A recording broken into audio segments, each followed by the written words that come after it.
नमस्कार, कैसे हैं? आज टीजीटी पीजीटी हिंदी की जो कक्षाएं हैं वो पेड हो चुकी हैं। जैसा कि मैंने पहले ही आप सबको सूचना दिया था कि अब ये पूरे वीडियोस आपको नहीं मिल पाएंगे फ्री ऑफ कास्ट, तो क्योंकि व्यूज़ भी बहुत कम रहते हैं, बहुत सारे कम लोग होते भी हैं देखने वाले। इन सारी चीज़ों को देखते हुए ऐसा किया गया है, और जितने आप लोग ग्रुप पे ऐड हैं उनके लिए यह भी आखिरी फ्री वीडियो है। इसके बाद उन्हीं लोगों को वीडियो दिया जाएगा जो लोग हमारे यहाँ प्रवेश ले चुके हैं, एडमिशन ले चुके हैं और टीजीटी पीजीटी 2016 के अंतर्गत तैयारी करना चाहते हैं या टीजीटी पीजीटी 2019 के तहत तैयारी करना चाहते हैं। दोनों तरह के विद्यार्थियों को वहाँ पर फ़ायदा मिलेगा। चलिए मित्रों, आज शुरुआत करता हूँ आपकी कक्षा से, और इसमें आज हम क्या पढ़ाएंगे? वर्णमाला के अंतर्गत व्यंजन पढ़ाएंगे। आज आपको पढ़ाना है यहाँ पर व्यंजन, और व्यंजन से पहले आपको ये बताना है कि व्यंजनों का जो हम आधार बनाते हैं उनको विभाजित करके उनको किस तरह से विभाजित करेंगे, कितने आधारों पर प्रश्न पूछे जाते हैं, उन सारी चीज़ों की चर्चा इस कक्षा में की जाएगी। तो व्यंजनों का जो विभाजन होता है वो कितने प्रकार से होता है? व्यंजनों का विभाजन करने के लिए आपको दो तरह का प्रयत्न करना पड़ता है। मान लीजिए कि आप क्रिकेट खेल रहे हैं। क्रिकेट खेलते समय अगर आप गेंद को उठाना चाहते हैं तो आपका मन जो आपके अंदर की पूरी चेतना है वो डायरेक्शन करेगी आपके हाथों को, आपके मस्तिष्क को, कि गेंद को उठा लो। अर्थात एक प्रयत्न आपको अंदर मन से करना होता है और एक प्रयत्न जो होता है आपकी बॉडी, आपके हाथ करते हैं उस गेंद को ऊपर उठाने के लिए। तो इस तरीके से दो प्रयत्न होते हैं। ठीक वैसे ही किसी वर्ण को उच्चारित करने के लिए आप दो तरह के प्रयत्नों का प्रयोग करते हैं। एक को कहते हैं आभ्यंतर प्रयत्न, दूसरे को कहते हैं बाह्य प्रयत्न। आभ्यंतर प्रयत्न में अंदर से प्रयत्न किया जाता है और बाह्य प्रयत्न में बाहर से प्रयत्न किया जाता है। इन दो आधारों पर व्यंजनों का करते हैं। तो हम एक एक को देखेंगे। सबसे पहले आज हम ये देखें कि आभ्यंतर प्रयत्न क्या होते हैं और इसको हम कैसे पढ़ते हैं। तो आभ्यंतर प्रयत्न की श्रेणी में और पूरे व्यंजन जितने हैं उनको हम किन किन आधारों में बांटते हैं? तो एक तो प्रयत्न के आधार पर हम बांटते हैं, दूसरा हम इनको बांट लेते हैं उच्चारण स्थान के आधार पर। पहला हम इनको प्रयत्न के आधार पर बांटते हैं, दूसरा इनको हम उच्चारण स्थान के आधार पर बांटते हैं, तीसरा हम इनको किस आधार पर बांटेंगे? तीसरा इनको हम नासिका के आधार पर बांटते हैं। कितने आधार बने? एक तो हमने इनको प्रयत्न के आधार पर, दूसरा उच्चारण स्थान के आधार पर और तीसरा नासिका के आधार पर इनका विभाजन हमने किया, जो कि व्यंजनों का विभाजन है। अब मित्रों, ये जो आगे का विभाजन है उसको हम कैसे करेंगे और किस तरह के प्रश्नों से हम लड़ते हैं, किस तरह के प्रश्न ऐसे हैं जो गलत हो जाते हैं, किन प्रश्नों को हम बचाएंगे, वो सारी चीजों को हम इस कक्षा में देखेंगे। चलिए शुरुआत करता हूं। सबसे पहले ये है कि जो हमारे व्यंजन हैं इनके उच्चारण स्थान को पहले हम देख लें, उसके बाद फिर हम या तो प्रयत्न को देखें। तो मेरे ख्याल से पहले उच्चारण स्थान न देख के पहले प्रयत्न देखा जाए, उसके बाद उच्चारण स्थान अपने आप बहुत कुछ समझ में आ जाएगा। आप जानते हैं कि जो हिंदी वर्णमाला होती है वो लिखी कैसे जाती है? उसको हम लिखते हैं ऐसे, क, ख, ग, घ, अंगा, इस तरह लिखते हैं। च, छ, ज, झ, इय, ट,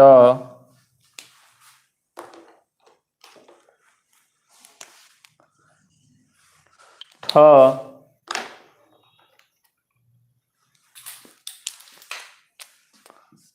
ड, ढ, अण, त, थ, द, ध, न, प, फ, ब, भ और म। ये इतने हमारे पास कुल वर्ण हैं। अब इन्हीं को सबसे पहले हम प्रयत्न के आधार पर देखते हैं कैसे इनका विभाजन हम करते हैं। आप जानते हैं कि जो क से लेकर मा तक के वर्ण है इनकी कुल संख्या कितनी है, के आधार पर पा वर्ग। इस तरीके से हमने देखा कि प्रत्येक लाइन का जो पहला अक्षर है उसी के आधार पर उस लाइन का नामकरण हमने किया। पहले को का वर्ग, चा वर्ग, टा वर्ग, ता वर्ग, पा वर्ग, इस तरीके से 5 वर्ग हो गए। इसलिए क से लेकर मा तक इन व्यंजनों को वर्गीय व्यंजन कहा जाता है। क्या कहा जाता है? वर्गीय व्यंजन, क्योंकि ये वर्ग के अंतर्गत आते हैं, कुल 5 वर्गों में आते हैं, इसलिए इनको हम किस नाम से जानते हैं? वर्गीय व्यंजन के नाम से जानते हैं। और 5 वर्गों को मिलाकर कुल कितने वर्ण हो गए? 25 वर्ण हो गए। यह भी बात क्लियर है। अब अगला जो स्टेप है इसको समझने का, ये कि जब इन वर्णों का हम उच्चारण करते हैं तो ये किस तरह से उच्चारित होते हैं मुख से बाहर आने में, किस तरह का संघर्ष ये अंदर करते हैं, अर्थात आभ्यंतर प्रयत्न के अंतर्गत इन वर्णों का क्या प्रक्रिया होती है, किस तरह के प्रयत्न से ये जूझते हैं। तो जैसे हम क, ख, ग, घ, अंग, च, छ, ज, झ, इ और म तक अगर वर्णों का उच्चारण करते हैं तो थोड़ा सा हमारी जो जिह्वा है वो किसी न किसी हमारे दूसरे जो उच्चारण स्थान है उनसे क्या करती है? स्पर्श करती है। तो क से लेकर म तक जब हम किसी भी वर्ण का उच्चारण करते हैं तो हमारी जो जिह्वा है वो क्या करती है? श्वास के साथ किसी न किसी उच्चारण स्थान को जरूर छू लेती है। इसलिए इन 25 वर्ण को क्या कहते हैं? स्पर्श व्यंजन के नाम से जानते हैं। तो इनको स्पर्श व्यंजन कहते हैं 25 को, इनको हम वर्गीय व्यंजन कहते हैं, और इन्हीं 25 को उदित व्यंजन के नाम से भी जाना जाता है। तो संस्कृत में इनको उदित व्यंजन कहा जाता है, वर्गीय व्यंजन कहा जाता है, स्पर्श व्यंजन कहा जाता है। तो तीनों तरह के अगर प्रश्न पूछे जाते हैं तो आपको जवाब देना है कि वर्गीय हैं, उदित हैं और स्पर्श हैं, ये तीनों तरह के व्यंजन हैं। क्लियर है? अब इसके बाद हम और इसमें क्या क्या अध्ययन कर सकते हैं, एक एक वर्ण पर चलें। क, ख और ग को हम ले लें तो ये तीनों क्या हैं? ये तीनों के तीनों फारसी वर्ण हैं, अर्थात आगत वर्ण हैं, या इनको हम मेहमान वर्ण कह सकते हैं। तो हिंदी वर्णमाला में जो क, ख, ग है, ज है और इधर फ है, ये 5 वर्ण ऐसे हैं जो कि फारसी से आए हुए हैं। क्यों फारसी से आए हुए हैं? क्योंकि इनके नीचे नुक्ता लगा होता है। क, ख, ग, ज और फ, इनके नीचे जब ये नुक्ता लग जाता है तो इनका उच्चारण बदल जाता है। जैसे हम कहें इलाहाबाद में जाम और जाम की संस्कृति है, तो जाम और जाम दोनों अलग चीज है। जब आप कहेंगे जाम तो जाम का मतलब जो पिया जाता है, जिसको आप शराब कहते हैं, और जाम उसको कहते हैं जो रोड पर लग जाता है। ये केवल एक ही चीज का अंतर है, केवल जो इसके नीचे ये नुक्ता लग जाता है। और एक कहावत भी है कि नुक्ते के हेर फेर से खुदा जुदा हो जाता है। तो ये जो नुक्ता होता है केवल ये एक मात्रा का काम करता है, तो इनके उच्चारण में अंतर हो जाता है। जैसे हम कहें बाजार, तो बाजार नहीं होता, बाजार होता है। अफजल होता है, अफजल। तो जब हम इनका उच्चारण करते हैं तो प्राणवायु जो वायु है थोड़ा सा मुंह में भर के छोड़ते हैं। जैसे बचपन में आप जो आटे के चूर्ण से पंजीरी बनाई जाती है तो उसको खाने के बाद बच्चे कहते हैं कि फूफा बोलो। जो फूफा बोलते हैं तो वो मुंह से बाहर निकल आता था। तो उसमें ये होता है कि जब आपकी जो प्राणवायु है, जो आपकी श्वास है, वो मुख में ज्यादा देर तक भरी रहे, उसके बाद बाहर आए, उसको हम क्या कहते हैं? इसका मतलब इसमें नुक्ते का प्रयोग किया गया है। तो इस तरीके से हम देख सकते हैं कि क, ख, ग, ज और फ, ये कुल मिलाकर 5 वर्ण हैं। इनको वर्गीय व्यंजन के नाम से भी जाना जाता है। क्लियर है? नेक्स्ट स्टेप है कि अब और हम किस तरह से इनका अध्ययन करते हैं। क, ख, ग, घ, अंग, च, छ, ज, झ, इया। अब हमारा आता है च, छ, ज, झ, इया। ये कुल मिलाकर कितने वर्ण हैं? 1, 2, 3, 4 और 5। ये कुल मिला के 5 वर्ण हैं। इन 5 वर्णों को हम और किस नाम से जानते हैं? यह भी प्रश्न आपसे पूछा जाएगा। तो जैसे हम का उच्चारण करते हैं तो हमको कोई कठिनाई नहीं होती, खा का उच्चारण करते हैं कोई कठिनाई नहीं होती।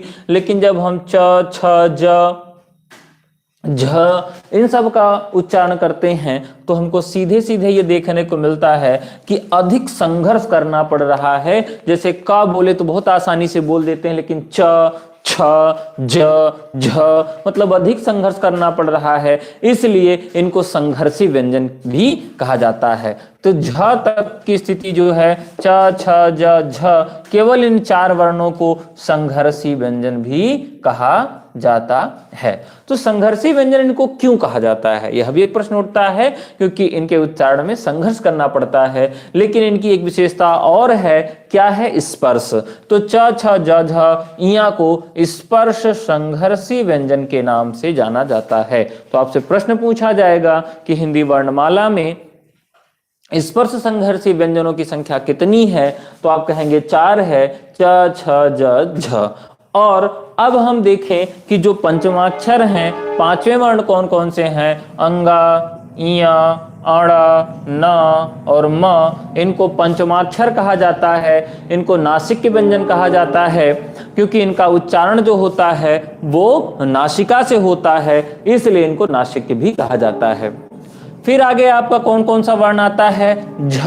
झ को हम अमानक वर्ण के नाम से भी जानते हैं, झ को भी अमानक कहते हैं। और इधर ये जो भ है, इसको भी अमानक कहते हैं, क्योंकि ये हिंदी का स्वयं का नहीं है, ये गुजराती से आया हुआ है। आप जानते हैं कि पहले जब झ लिखा जाता था, तो झ जब लिखते थे तो इसके नीचे ऐसे पूंछ लगी होती थी, जब भ लिखते थे तो भ में ऐसे पूंछ लगी होती थी। इसको हटा दिए, बाद में इसको हिंदी में सम्मिलित कर लिए। कहने का तात्पर्य यह है कि इसको हम किसके अंतर्गत रखते हैं? इसको हम कहते हैं कि ये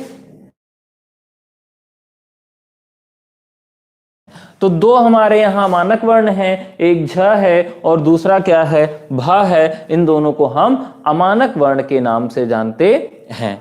फिर इसके बाद हम चलते हैं ट, ठ, ड, ढ, अणा पे। तो ड और ढ की भी एक और विशेषता है। ड के नीचे अगर एक और ऐसे बिंदी लगा दें, ढ के नीचे भी एक ऐसे बिंदी लगा दें, तो इनको हम द्विगुण के नाम से जानते हैं। इनको क्या कहा जाता है? इनको हम द्विगुण व्यंजन भी कहते हैं।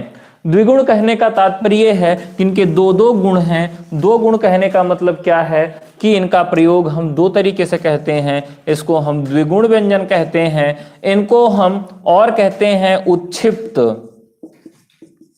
उच्छिप्त व्यंजन कहते हैं, और इनको हम नवविकसित व्यंजन कहते हैं। इनको हम द्विगुण कहते हैं, इनको हम उच्छिप्त कहते हैं, इनको हम नवविकसित कहते हैं। यह कहने का कारण क्या है? कारण यह है कि द्विगुण का मतलब होता है जिसमें 2 गुण हो। जैसे डा और ढा है तो इनके 2-2 गुण हैं। अब इनके 2-2 गुण क्या हैं? जैसे हम लिखते हैं क्या? डाल लिखते हैं, और हम लिखते हैं लड़की लिखते हैं। तो यहाँ देखिए नुक्ता लगा है, जबकि डाल में नुक्ता नहीं लगा है। हम लिखते हैं ढक्कन, तो ढक्कन में नुक्ता नहीं लगा है, जबकि हम क्या लिखेंगे? आढ़त लिखेंगे, तो आढ़त में लगता है। तो इस तरीके से हमने यह देखा कि इनका प्रयोग 2-2 तरीके से होता है, इसलिए इनको द्विगुण कहा जाता है। और ये नए आए हुए हैं, इसलिए इनको नवविकसित कहा जाता है। उच्छिप्त क्यों कहा जाता है? क्योंकि जब हम ड का उच्चारण करते हैं तो जिह्वा हमारी उच्छिप्त ऊपर जाती है, क्षिप्त नीचे गिरती है। उत माने ऊपर जाना, क्षिप्त माने नीचे गिर पड़ना, तो उच्छिप्त होती है, इसलिए इनको उच्छिप्त व्यंजन भी कहा जाता है। त, थ, द, ध, न, इनकी अलग से कोई विशेषता नहीं है, केवल ये स्पर्श व्यंजन ही कहे जाते हैं। फिर आता है प, फ, ब, भ, म। तो फ की विशेषता मैंने आपको बता ही दिया है कि ये क्या है? ये फारसी है। तो हमने देखा कि क से लेकर म तक जो हैं, इनको हम किस नाम से जानते हैं? इनको हम स्पर्श के नाम से जानते हैं, और इनको वर्गीय व्यंजन कहा जाता है, इनको उदित व्यंजन भी कहा जाता है। चलिए अब हम नेक्स्ट स्टेप देखते हैं कि और किस तरह से हम इनको डिफाइन कर सकते हैं। जो बचे हुए हमारे, जो अलग से बचे हुए हमारे व्यंजन हैं, उनको हम देखते हैं। मां के बाद क्या आता है?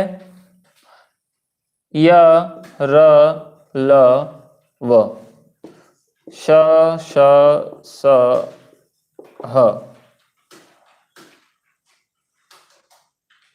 अब इसमें देखिए इनका क्रम क्या होना चाहिए, पहले कौन सा सा आता है, बाद में कौन सा सा आता है, यह भी आपको जानना चाहिए। तो ये जिस अनुसार और जिस क्रम में ये तीनों सा आते हैं उसी क्रम में आप इनका प्रयोग भी करें। तो आप जानते हैं कि सबसे पहले तालव्य सा आता है और उसके बाद कौन सा आता है, मूर्धा सा आता है, और फिर कौन सा सा आता है, फिर दंत सा आता है। तीन का क्रम होना चाहिए। तो यर अलावा स स सह, फिर छ, त्र और ज्ञ और श्र,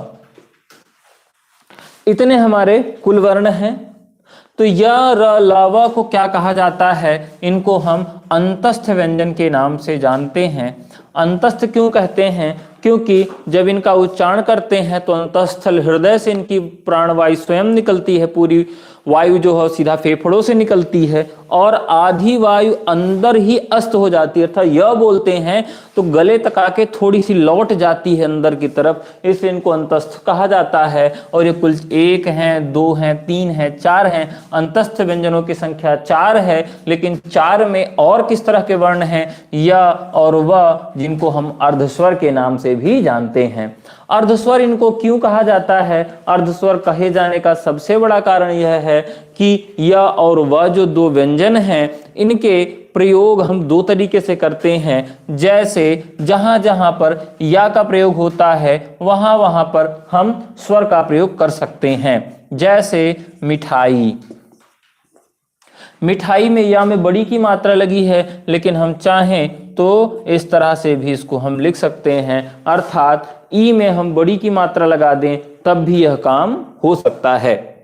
जैसे यहाँ पर व लिखा हुआ है तो व के स्थान पर भी हम परिवर्तन कर सकते हैं। जैसे लिखा होता है कुआं, और हम क्या इसको लिख सकते हैं, कुआं भी लिख सकते हैं, कुआं और कुआं।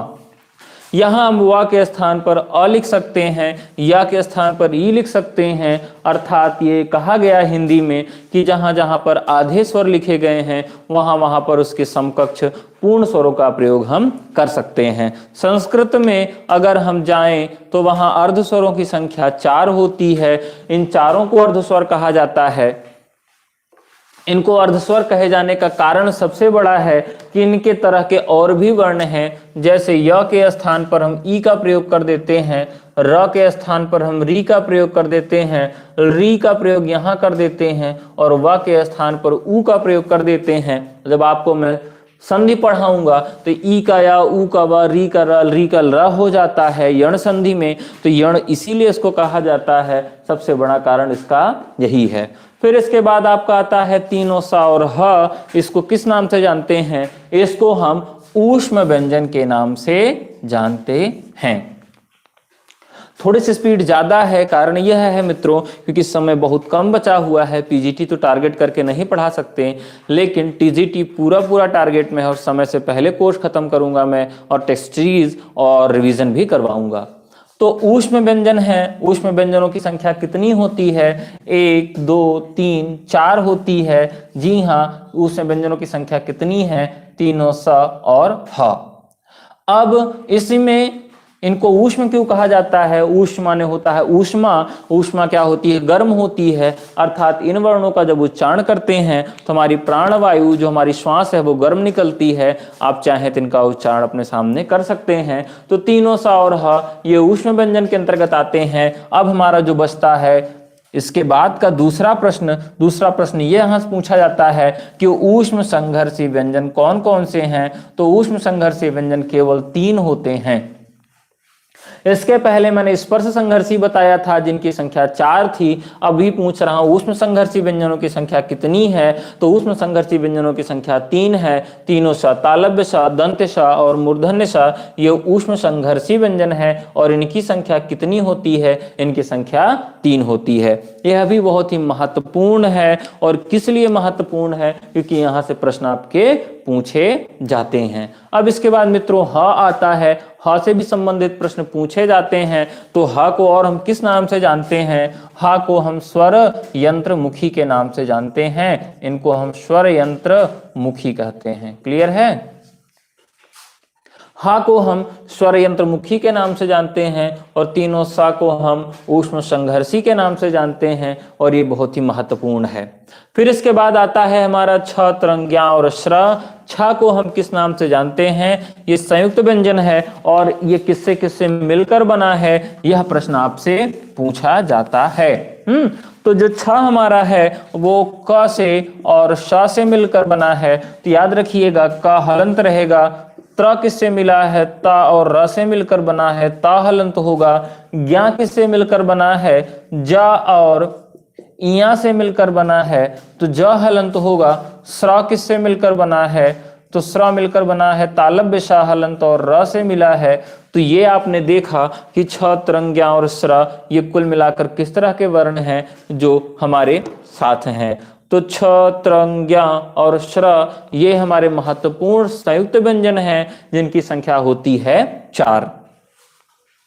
तो ये तो हमने क्या देखा। अब इसमें एक चीज और छूट रही है, क्या कि य, र, ल, व में रा को और हम किस नाम से जानते हैं? रा को हम किस नाम से जानते हैं? इसको हम प्रकंपित नाम से जानते हैं। प्रकंपित क्यों इसको हम कहते हैं? क्योंकि जब रा का उच्चारण करते हैं तो हमारी जिह्वा एक बार नहीं कंप करती, बार बार करती है। जैसे आप र बोलते हैं तो जिह्वा आपकी प्रकंप करती है, इसलिए इसको प्रकंप कहा जाता है। फिर आता है हमारा ल। ल को हम किस नाम से जानते हैं? ल को हम पार्श्विक व्यंजन के नाम से जानते हैं। इसको पार्श्विक क्यों कहा जाता है? क्योंकि हमारे जिह्वा जब ल का उच्चारण करती है तो जो उच्चारण होता है वो जिह्वा के पश्च भाग से होता है, पीछे वाले भाग से होता है, इसलिए इसको पार्श्विक व्यंजन कहा जाता है। तो ला हमारा हो गया पार्श्विक हो गया। रा को प्रकंपित कहते हैं और रा को लुंठित भी कहते हैं। रा को लुंठित क्यों कहते हैं? क्योंकि हमारी जिह्वा जो है वो गोली के रूप में मुड़ जाती है जब हम रा का उच्चारण करते हैं। तो आज हमने जाना कि आभ्यंतर प्रयत्न में कितने तरह के विभाजन हो सकते हैं और किस किस तरीके के प्रश्न यहां से पूछे जा सकते हैं। आभ्यंतर प्रयत्न के बाद जो दूसरा महत्वपूर्ण खंड है जिसको हम बाह्य प्रयत्न के नाम से भी जानते हैं। आभ्यंतर प्रयत्न के बाद इसको हम बाह्य प्रयत्न की श्रेणी में रखते हैं। बाह्य प्रयत्न क्या है उसको भी देख लें। बाह्य प्रयत्न में दो आधार बनते हैं। एक तो हम बनाते हैं क्या कि प्राणवायु के आधार पर और दूसरा कंपन के आधार पर। स्वरतंत्रियों में कंपन के आधार पर और प्राणवायु के आधार पर। तो प्राणवायु का कौन सा आधार है? एक को हम कहते हैं अल्प प्राण और एक को कहते हैं हम महाप्राण।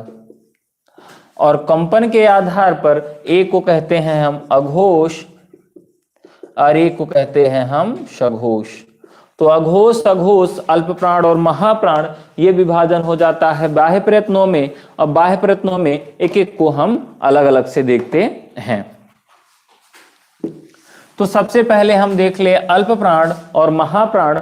अल्प माने क्या होता है? थोड़ा, और प्राण माने होती है वायु या आवाज।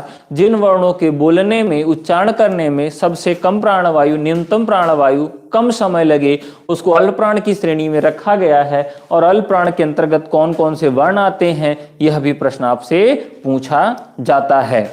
अब इसका एक ट्रिक है। वो ट्रिक क्या है कि ज्यादा 1 3 5 न करो। 1 3 5 न करो वरना अंदर कर दूंगा।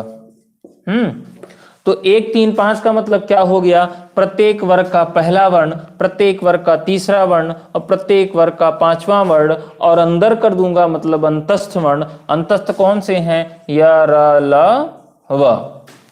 तो एक का मतलब पहले लाइन का पहला, पहले लाइन का तीसरा, पहले लाइन का पांचवा वर्ण, दूसरी लाइन का पहला वर्ण, दूसरी लाइन का तीसरा वर्ण और दूसरी लाइन का पांचवा वर्ण, तीसरी लाइन का पहला वर्ण, तीसरी लाइन का तीसरा वर्ण, तीसरी लाइन का पांचवा वर्ण। इस तरह से जितनी लाइन है, 5 लाइनें हैं हिंदी वर्णमाला में, का से लेकर मां तक। प्रत्येक लाइन का 1 3 5 और यार अलावा वो किसके अंतर्गत आते हैं? अल्प प्राण।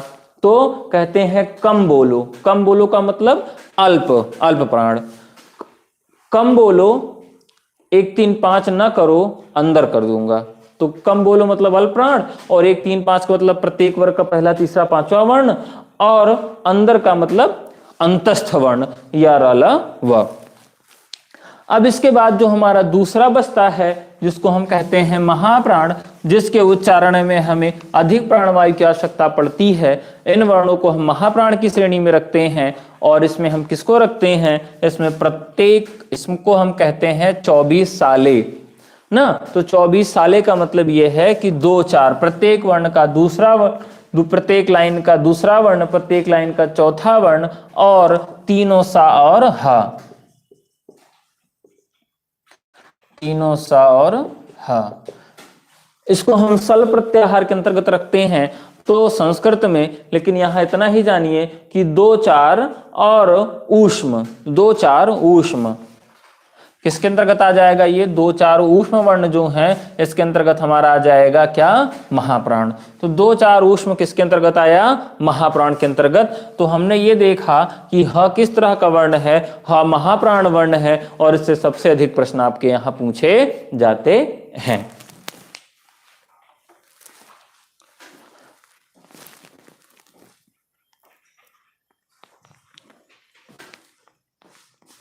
अब इसके बाद जो फिर इसमें एक चरण बनता है,